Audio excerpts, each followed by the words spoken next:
दुर्गा प्रसाईले एउटा भिडियो निकाल्थे, दिउँसो भिडियो निस्क्यो, मध्यरातमा गएर समात्यो। म सोध्न चाहन्छु यो सरकारसँग त्यस भिडियोको जवाफ छ कि छैन?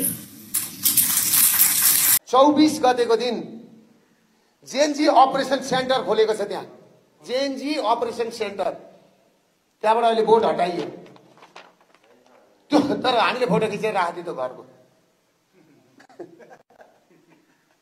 हेर्नुहोस्, सिंहदरबार जलाउनै पर्छ, दमकल 35 दिने सूचना आएपछि पठाउन पर्छ भन्ने झुन्डसँग पश्चिममा युरोपियन युनियनको कार्यालय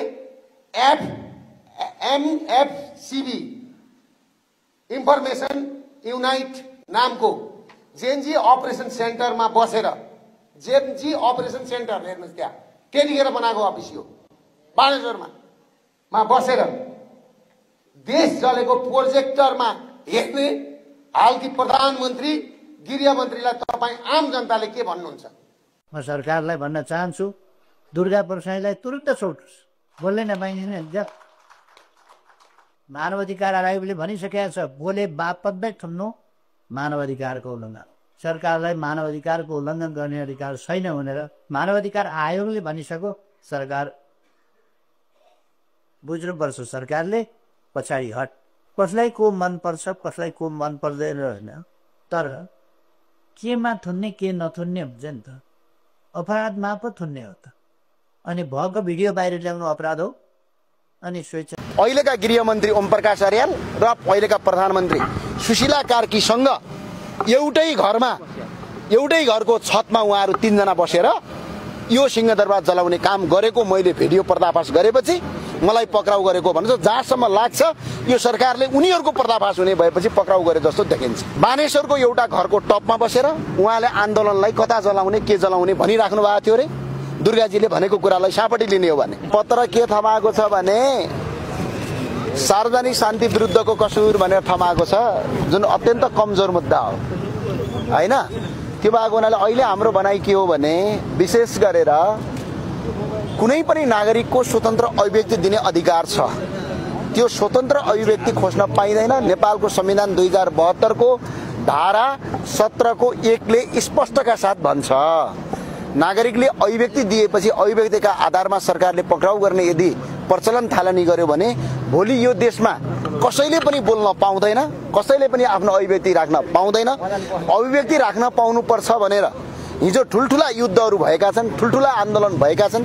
त्यो आन्दोलनको मर्म विपरीत अहिले सुशीला कार्कीको सरकार जान पाइँदैन। सबभन्दा ठुलो कुरा पहिलो कुरा। दोस्रो कुरा, महेश बस्नेतले भनेका थिए तिम्रा बाको हिम्मत छ भने केपी ओलीलाई छोएर देखाऊ भनेका थिए। त्यसैले आज मैले त्यसको रिप्लाई दिँदै भनेको यदि तिम्रा बाको हिम्मत छ भने ल आज सिमाना आएर देखाऊ त महेश बस्नेत, शङ्कर पोखरेल।